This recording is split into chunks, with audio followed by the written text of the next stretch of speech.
Okay, test and 1, 2, test, test. Cool. Can we share? Yeah, my phone. It's like great. I'll see you after this. I just need to see a picture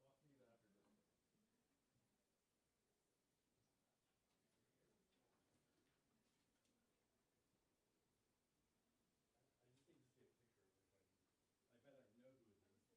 in here? There is artwork. That's what I was looking for.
Okay. Okay, good morning, good afternoon, everybody. It's 10 minutes into the afternoon. And I want to thank our great ranking member of HISGAC, Senator Peters, and a great member of HISGAC and head of PSI, Senator Blumenthal, for joining me.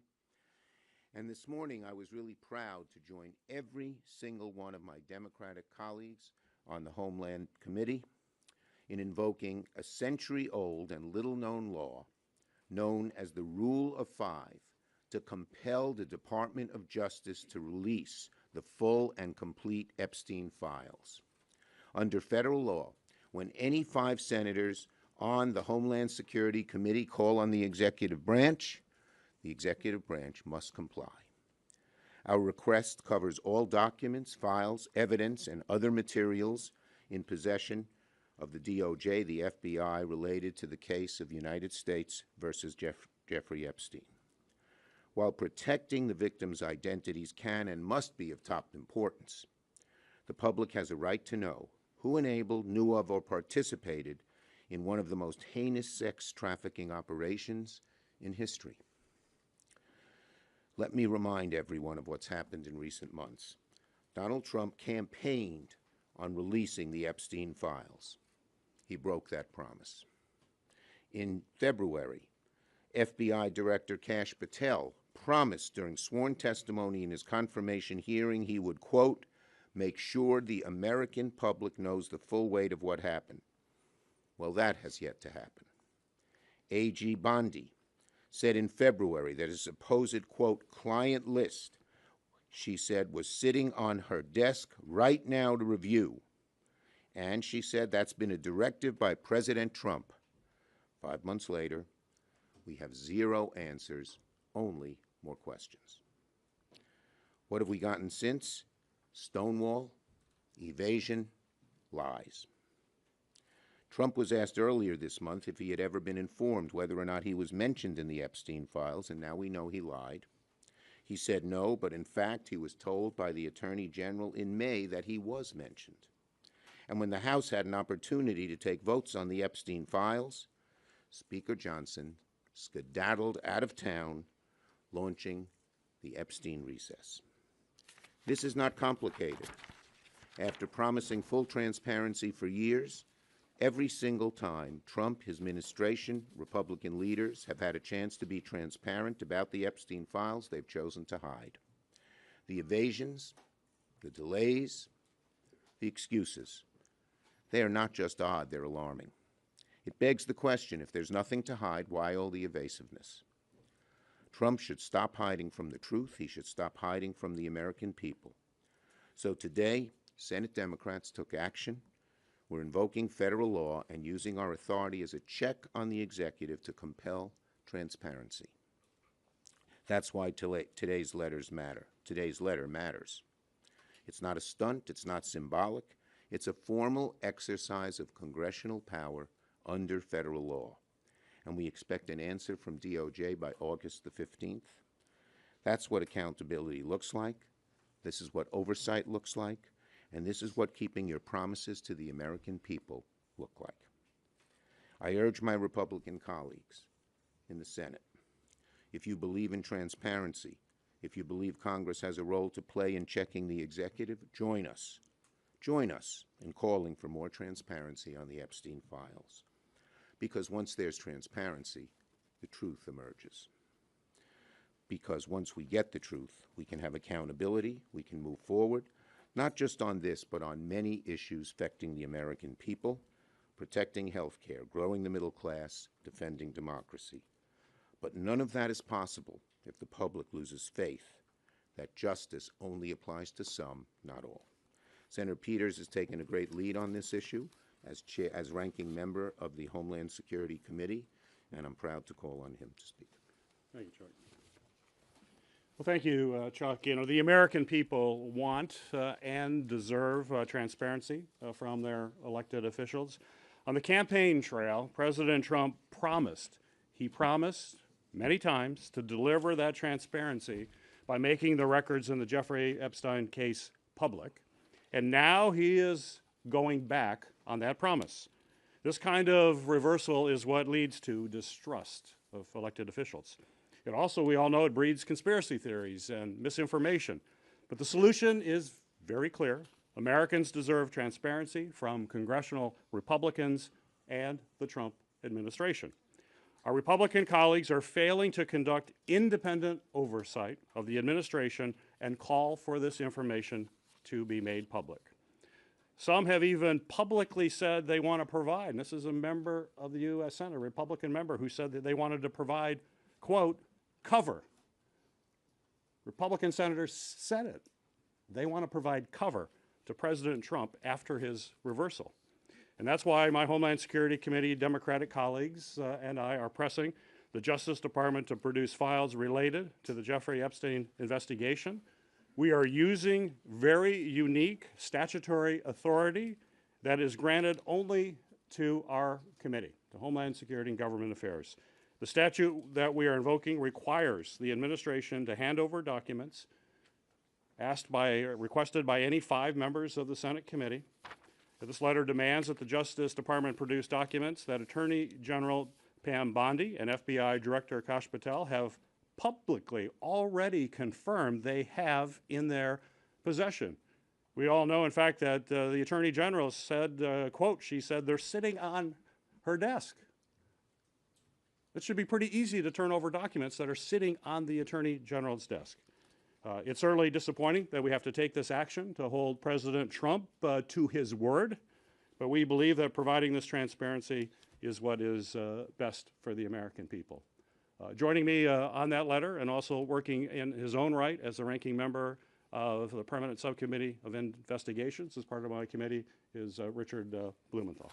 Thank you, Gary. Senator Blumenthal.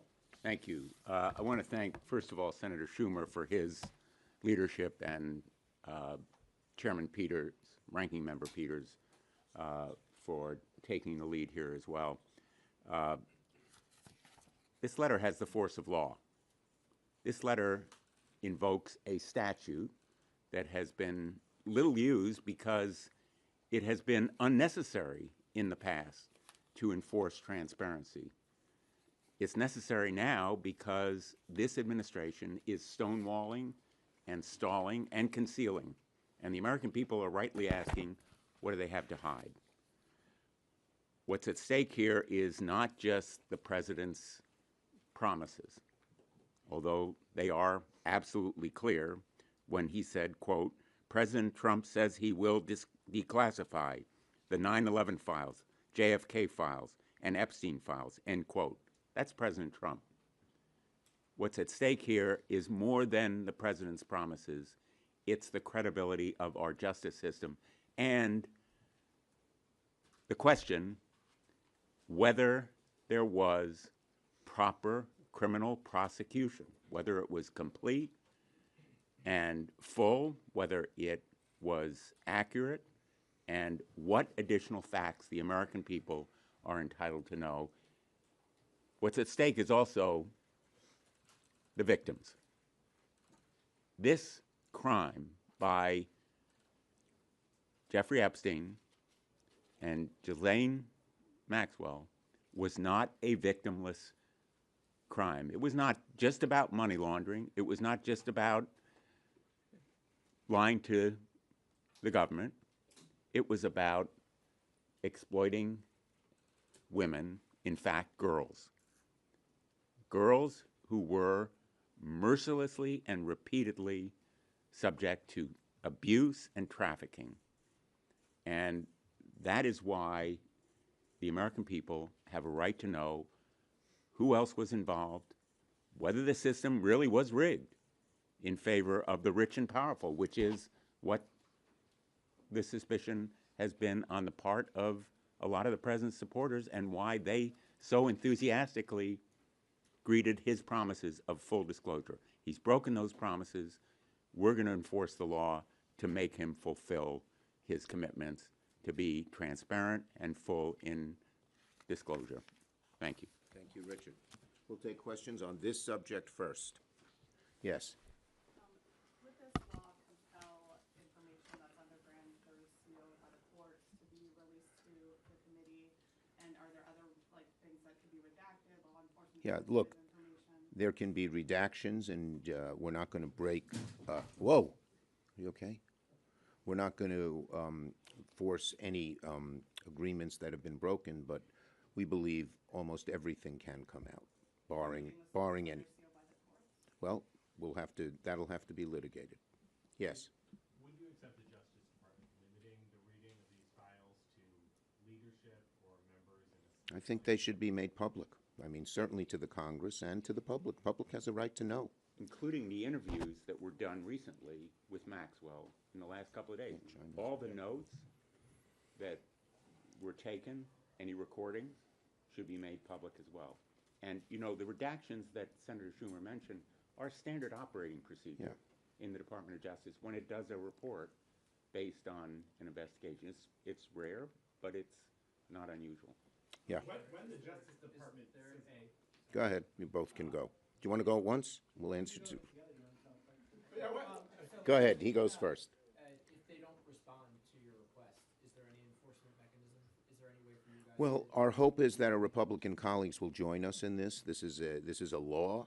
This has been made. It should be bipartisan. And we're still, Gary, we're still talking to Republican colleagues about trying to join us, and that may help get this public.